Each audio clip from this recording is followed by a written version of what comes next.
My sheep hear my voice, and I know them, and they follow me.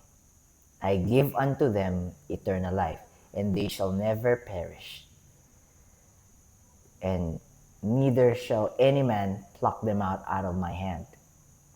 My Father, which gave them me, is greater than all, and no man is able to pluck them out of my Father's hand. I and the Father, I and my Father are one. John chapter 10, verse 27, 28, 29, 30. I was planning to share John chapter 6, verse 40. But when I tried to look at Matthew chapter 25, verse 31 to 35, it's talking about the sheep and the goats. So, all right, Father God, you're telling me, all right, I'm going to follow you. John chapter 10, verse 27 to 30. It's talking about the sheep and what our Lord Jesus Christ is going to do then, to do with the sheep. The sheep will receive eternal life because our Lord Jesus Christ is going to give them. I'll give unto them eternal life. And the sheep will never perish, meaning will never experience second death because the sheep will go to heaven, not in hell. Second death, hell. If you didn't go to hell, you didn't experience second death, meaning after your first death here on earth, you go to heaven. And no man can pluck you out of God's hands, even the Father's hands, even our Lord Jesus Christ's hands, because the Lord Jesus Christ and the Father and His Father are one, including with the Holy Spirit. Yep. So, babasa po tayo, Mateo. So, tingin ko na-gets nyo naman yun eh. Mateo, Kapitulo 25, versikulo 31 hanggang 36. Title, ang mga tupa at ang mga kambing, pero chinek ko, covered na niya hanggang 46. So, verse 31 to 36, to 46, covered niya, pero hanggang, ano lang po tayo? Hanggang 36 lang tayo, today. Okay, basahin na po na natin ito. Dahil sumasobra ako sa oras, 40 minutes, almost 40 minutes yung Bible reading. Ang mga tupa at ang mga kambing. Verse 31. Kapag ang anak ng tao ay dumating na bilang hari, kasama ang lahat ng anghel, aka second coming, uupo siya sa kanyang dakilang trono, the right hand of God. Verse 32, titipunin niya sa kanyang harapan ang lahat ng lahi sa mundo. Pagbubukod-bukurin niya sila tulad ng ginagawa ng pastol sa mga tupa at kambing. 33. Ang mga tupa ay ilalagay niya sa kanyang kanan. Listen to that. Remember that. Ang kanyang mga tupa ay ilalagay niya sa kanyang kanan. My sheep, I'll put them on my right hand. At ang mga kambing sa kanyang kaliwa. 34. Pagkatapos, ang hari ay magsasabi sa mga tao sa kanyang kanan.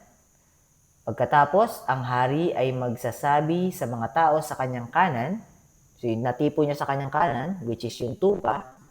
Halikayo, kayong mga pinagpala ng aking ama, tanggapin ninyo ang kahariang inihanda para sa inyo mula pa nang likhain ang mundo. Predestined. Mula pa nang likhain ng mundo. So, in English, when the world has been created. Oops, there you go. Mosquito. The world has been created. Hinanda na yun. It has been prepared. Now, verse 35. Sapagkat nang nagutom ako, ay pinakain ninyo ako. Usually, those faith plus works equal salvation goes here as well to make this an argument that this is talking about works or being obedient. So, faith plus works equal salvation. Let's just read the verse. Sapagkat nang nagugutom ako, ay pinakain ninyo ako. At nang nauhaw ako, ay pinainom ninyo. Nang naging dayuhan ako, ay pinatuloy ninyo ako sa inyong tahanan. 36. At nang wala akong maisuot, ay binihisan ninyo ako ng may sakit ako, at nang wala akong maisuot, binihisan niyo ako. May tundok pala doon, di ko napansin. Nang may sakit ako, ay inalagaan ninyo ako, may kama. At nang nasa kulungan ako, ay dinalaw ninyo ako. So, yung ginagamit ko ng argument. O, kita nyo, works yung tinutukoy dyan. No? Works yung tinutukoy dyan. Kaya sinasabi nila, faith plus works. But here's the thing. If you've read Ephesians chapter 2, verse 8, 9, and 10, makikita doon, pinapaliwanag doon, na yung works natin at yung sarili natin ay walang kinalaman sa salvation. Marireceive natin yung salvation as regalo. Ito, Tagalog po ito. Dahil sa grasya. For by grace are ye saved. So, for by grace you are saved. Yun yung modern translation nun. For, sa KJV, yung old translation, not old translation, yung KJV kasi close siya kung paano kinonstruct yung Hebrew tsaka yung Koine Greek. Hebrew Aramaic sa Old Testament, tapos Koine Greek sa New Testament. So, close siya kung paano na-construct yun. Kaya minsan parang off yung grammar ng KJV.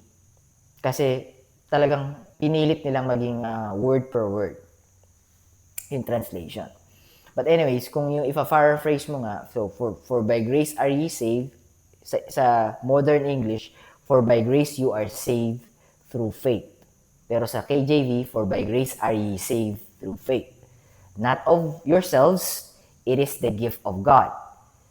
Yung verse 9, not of works, lest any man should boast. So no man could boast. Now, yung verse 10, yun yung importante doon. Yun yung transformation after you've been saved. So, yung tinutukoy dito, hindi ito yung reason of salvation. Ito yung sinasabi ni Lord na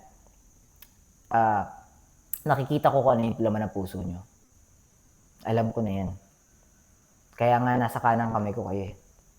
Dahil totoong nagtiwala kayo sa akin.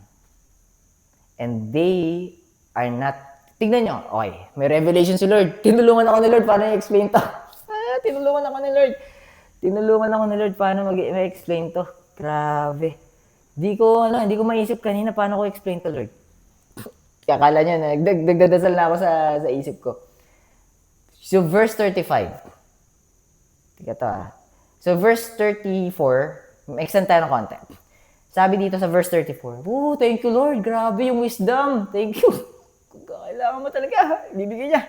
Wow. Pagkatapos, ang hari ay ito yung 34 po. Balikan lang natin konti. Kasi nag-sync in na sa akin ngayon lang. Message received, Lord, message received. Pagkatapos, ang hari ay magsasabi sa mga tao sa kanyang kanan, hali kayo, kayong mga pinagpala ng aking ama. Okay? Tanggapin ninyo ang kahariang ihinanda para sa inyo mula pa nang likhain ang mundo. So, napaliwanag natin yan. So, ang sinasabi lang dyan, yung pangako ko sa inyo, iaangat ko kayo sa kaharian ng langit. Yung 35, yung ginagamit na sa faith plus works. Talking about works daw to. Makikita nyo to. Meron na akong may ni-reveal si Lord. Ngayon lang. Actually, niremind ako ni Lord. Sapagkat nang nagutom ako, ay pinakain ninyo ako. So, good works nga naman. Being obedient. At nang nauhaw ako, ay pinainom ninyo ako. Ibig sabihin, gumagawa na mabuti. Nang naging dayuhan ako, ay pinatuloy ninyo ako sa inyong tahanan. Being obedient pa rin. Loving your neighbor as yourself. 36 na tayo. At nang wala akong maisuot, ay binihisan niyo ako. So, doon lahat tumutukoy.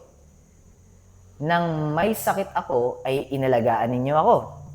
At nang nasa kulungan ako, ay dinalaw ninyo ako. Alright, JB, inulit mo lang. Asan yung revelation doon? Nasaan yung nireveal sa'yo ni Lord doon? Ibinasa mo lang ulit. Tignan niyo pa kung mag-make sense ha. Pwedeng ako lang to. Pwedeng ICGCs, pero exegesis to kasi ibabackup to ng other scriptures. Tinutukoy dito ni Lord, siya yung nakakita. Hindi sinasabi dito ng Lord na Dahil nakita ng mga taong tinulungan niyo ako. Dahil napatunayan ng mga taong pinakain niyo ako. Nakita niyo yung revelation ni Lord? It only means that God sees our heart and our mind. What's running inside our head, our thoughts, our thought process, and what's hidden inside our heart that no human being could see even if we are showing actions. How could they know if we're faking our actions? But God knows it. God is saying here that your faith is true. That you've been transformed. And I'm the only one who can see it, and I'm the only one who knows about it. Ito yung revelation. Ibig sabihin, yung works mo, kita ni Lord yan. Kaya lang yung works mo, ano intention? To earn salvation? So you don't trust me. Depart from me, I never knew you. You who practice lawlessness, aka / iniquity. Paglabag sa kalooban ko, paglabag sa akin. Di mo ako kilala, nilabag mo nga ako eh. Bakit kita nilabag? Sinunod nga kita. Ano sinunod mo sa akin? Gumawa ng mabuti. Yung ba yung sinabi ko sa'yo, yung way to heaven? Di ba ang sabi ko sa'yo, I am the truth, the way, and the life? Ba't di mo na-gets? I am the truth, the way, and the life. No man comes to the Father but through me. Gusto niyo makita ko sa inyo yung verse na yun? John chapter 14, verse 6. Ano ibig sabihin? Ano connection, JB? Hindi sinabi ni Lord na your works is the way to heaven, to meet the Father. As sinasabi ng verse, I am the way, the truth, and the life. No man, no woman, no man comes to the Father but through me. Not through your works, but through me. Yes, you will be obedient because you love me, because I love you first. And you will be grateful because you are now saved, you're being obedient. Now I can see your heart if you're truthful and genuine, or if you're faking it. Now, if you're doing your good works to earn your salvation, it means you don't know me. Because you didn't heard what I'm saying. You didn't get it. Because you're listening to the devil, the deception of the enemy. You're treating yourselves as God by putting your salvation into your hand. Yeah. Tell me if this is good works. Kasi sabi ni James, show me your faith by your word. I will show you my faith by my works. Faith without works is dead. Sabi ni James. Ginagamit yon na faith plus works equals salvation. Yun lang yung argumento, tapos dinadagdag na lang ito eh. Di po tayo nakipagdebate ah. We're just sharing the truth. Because if you're going to listen to my Bible reading in KJV, Romans chapter 16, verse 17 to 20, Apostle Paul is reminding us, be wise concerning evil. And don't be persuaded by the contrary of the doctrine.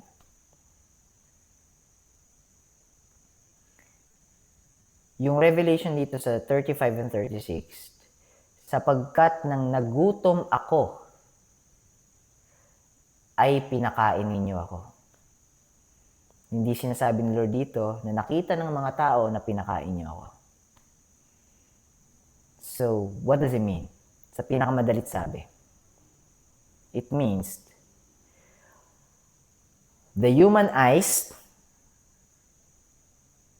doesn't matter. How they look at you doesn't matter.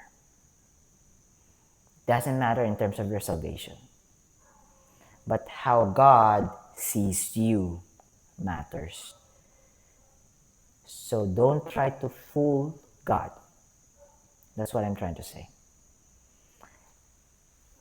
If you've heard the gospel and you've realized wait a minute. God is taking all of the burdens from my shoulder and from my back. That's actually good news. Only thing he's asking is to put my trust in him. And then he got me covered. Too good to be true. One of the arguments of the atheist and the faith plus works equal salvation believers. But that's the only way. If you're going to read the Bible front to back, even in Abraham's time and Isaac's time, Abraham has been not ordained, not proclaimed, counted as righteous in Genesis chapter 15 verse 6 or 15 verse 6. Let me just pull up. I don't want to mess this one up. I was thinking 15 verse 6 or 16 verse 6, but I'm leaning towards 15 verse 6. Yeah, 15 verse 6. Verse 6. And he believed, talking about Abraham, and he believed in the Lord, and he, the Lord, counted it to him, to Abraham, for righteousness. Where did Abraham try to offer Isaac? Genesis chapter 22 or 20. Let me just check. We're doing Bible study now. We're cross-referencing. I don't want to mislead you. I just want to share you the truth. The Word of God is not changing. Mark chapter 13 verse 31. Mark chapter 13.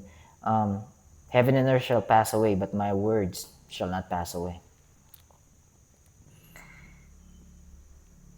So 20. So it's not in 20, because I will definitely highlight it if it's in 20. So probably 22. There you go. There's a lot of highlights here in 22, so probably in 22. Yep, in 22.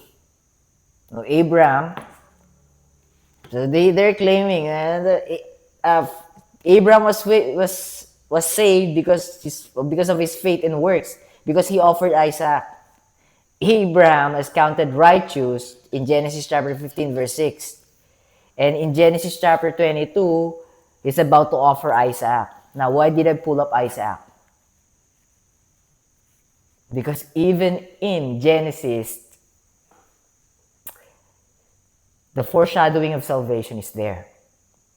Who's carrying the stick for an offering, to burn the offering? Isaac, carrying the stick. There's a lot of foreshadowing there. Different sequence foreshadowing. Carrying the stick of wood, carrying the wood, Isaac. Who's carrying the cross? Jesus Christ. Listen to this. When Abraham was about to sacrifice Isaac, the angel of the Lord, but by the way, there's a witness. 2 witnesses. Those who believe in faith plus works equal salvation, they argue that James chapter 2 is talking about showing your faith to God. And their argument is because there's no other witness. So meaning, it is a declaration of faith to God. Now there's the thing. Yes, Abraham left the servant on the foot of the mountain, and then Isaac and Abraham went up. Isaac carrying the wood. But Isaac is a witness. Abraham is a witness. And so there are 2 witnesses. Isaac, human being.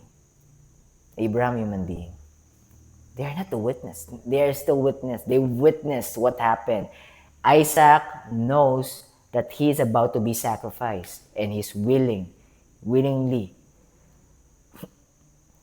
He lay down on that wood of stick. And Abraham was about to stab him to be sacrificed because Abraham believed that God promised that Isaac will bear fruits, will be from Isaac there will be multitude of descendants. Paraphrasing probably. Abraham knows and believed God that even if he sacrificed Isaac, he will resurrect him or he will do something about it. And God did do something about it. Angel of God, again, it's our Lord Jesus Christ. All right, Abraham, stop right there. Got it. I just want you to do it. And I know your heart. See that ram? Look at it. Thorns get binded with the tickets. What does it mean? So, Abraham was about to sacrifice. Oh my, 21 minutes. Abraham was about to sacrifice Isaac, but God prevented him to do it because God provided His own sacrifice. Doesn't it ring a bell? Sounds familiar. When our Lord Jesus Christ was sent by God the Father, See how the Bible is so mind-blowing? Those who wrote this Bible, the 40 authors in a time span of 1,500 years. Different timeline. Where are they now?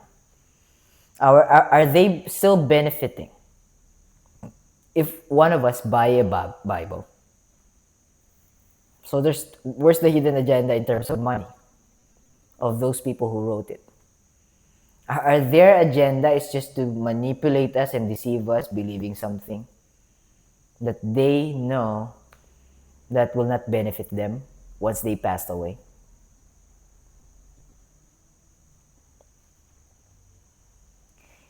If we talk about them, are they benefiting?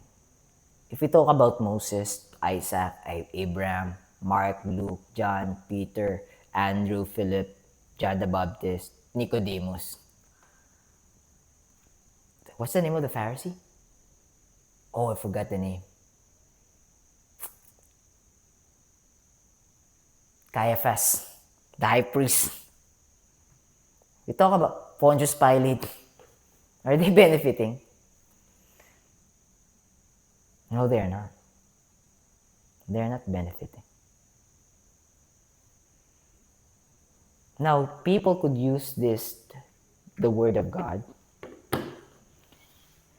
Oh my, I'm going to stretch this one.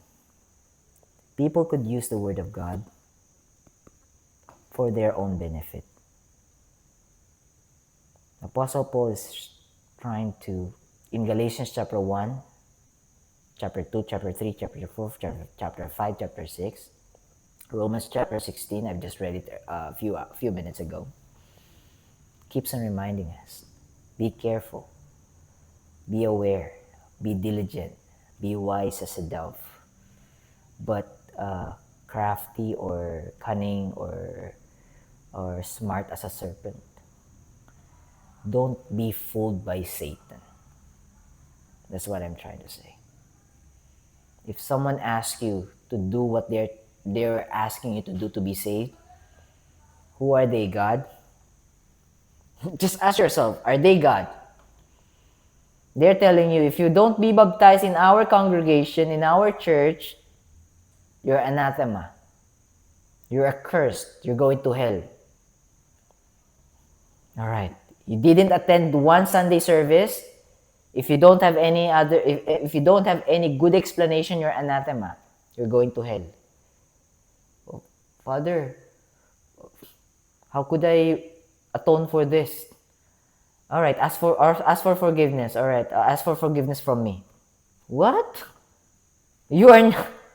The Pharisees didn't believe our Lord Jesus Christ because Our Lord Jesus Christ told them that that this man is forgiven of his sin. What is easier to say? I forgive your sin, or to pick up your bed, stand up, pick up your bed and walk. Go home. And the Pharisees thinking, who is this man? It is only God who can forgive sin. Now the Father of your church, forgiving sin. Genesis chapter 3 verse 5, read it. Read it. You know what? I'm going to read it for you. I don't know. I can't. I really want to read the Bible today. I was procrastinating earlier. I really do. I really do. I am really procrastinating. And then I pray, Lord, help my procrastination. Don't allow me to procrastinate. Now I'm reading the Bible. There you go. In Genesis chapter 3, verse 5, this is the only thing that I've highlighted, I think. In Genesis chapter 3, verse 5, because that resonates. I'm reading it to you. The serpent is talking to Eve. For context. For God doth know that in the day ye eat thereof, in the day that ye eat that fruit, that God forbade you to eat, then your eyes shall be opened. But is it literally closed? No. What does it mean? It's deep, right? The wording is deep. Adam and Eve's eyes are open, meaning they can see. Literally. So this has a deeper meaning. Meaning, you'll be smart. You'll be smart. And the next line, let me just read it back. Then your eyes shall be opened, and ye, this is the next line, and ye shall be as gods. Small letter G with an S at the end. You shall be as gods, knowing good and evil. So you are now the ones going to decide. Not the scripture, but you. Even though the scripture is saying, for by grace are ye saved, for by grace you are saved through faith, not of yourselves. It is the gift of God, not of works. Verse 9, not of works, lest any man should boast. The verse is telling, not of yourselves and not of your works. It is the gift of God. So you couldn't boast. But you neglect and add your own interpretation. I'm not talking to you per se. I'm talking to the one who's teaching you false doctrine. I'm talking to the one who's teaching you false doctrine. So I'm not naming names. But I'm appealing unto you. The scripture is very clear. Even in Genesis. But Satan will try to twist the gospel and will appeal to your flesh and to your finite brains. So your finite brains will tell you, because of Satan's thoughts fed into your brains, that it doesn't make sense to believe in the infinite wisdom of God, because your finite brains couldn't comprehend God's infinite wisdom. AKA, Satan was able to deceive you to get to know God, to put God's wisdom into your finite brains, which will not fit. So what does it mean? If you believe God, you will walk by faith, not by sight. Faith is the substance of things hoped for, the evidence of things not seen. Hebrews chapter 11 verse 1. And the prophets do good records, or provide good records, because of that, because of faith. And from that faith, the things came to fruition, even though they haven't seen it in the very beginning. Yeah, I think I've read already. Basa ko na lahat. I think natapos ko naman yung verse 1. 30 minutes. Sorry na, na-extend ka na naman. Pero, I really don't mind. Kasi, nandun ako sa point na ano eh. I'm on the point that I don't care if no one's watching at at at the moment. Baka ang plano ni Lord, upload ako ng upload, record ko ng record yung pagbabasa ng salita niya, tapos pag namatay na ako, tsaka manonood yung mga tao. Di kita. Sabi nga, pagka pinrun, lalong magbubunga. Tapos, matatapos na ako kasi nagka 20% lang yung battery. So, actually, I'm so excited when God called me back. Possible, di ko na malalaman or makikita o malalaman kung pagka namatay na ako, may manonood pa nitong mga pinagre-record ko. Pero I'm just hoping and praying na yung mga nire-reveal sa akin ni Lord mag-make sense. Pag hindi man ngayon, baka sa hinaharap. Hindi man ngayon, baka sa hinaharap. Tapos baka mamaya yung buhay ko yung maging catalyst na, teka muna, nga no, may sense nga yung sinasabi ng payat na to ha. This thin guy is actually making sense.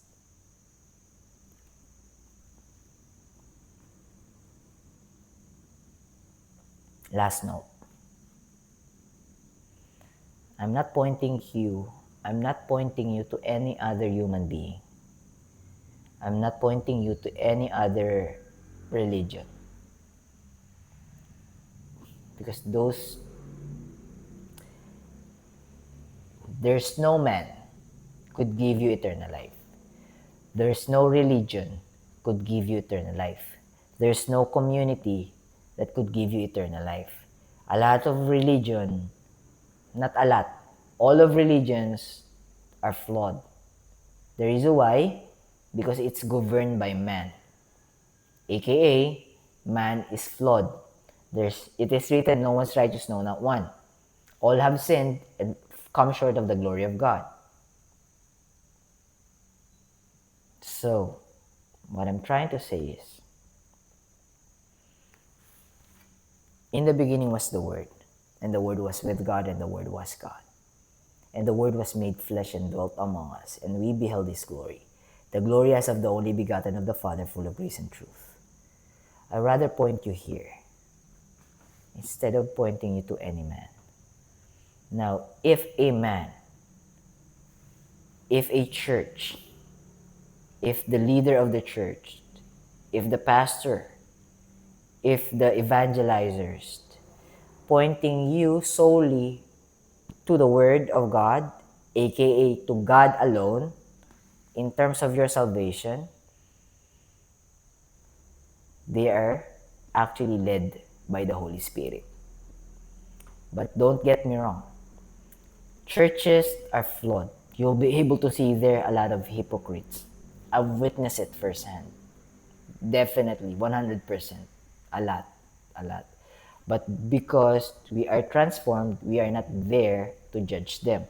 But instead, we will be patient enough to be with them to at least someday, somehow, reflect the light of God and shed light unto them so they can really, really, really, really change their mind from believing themselves to believing God.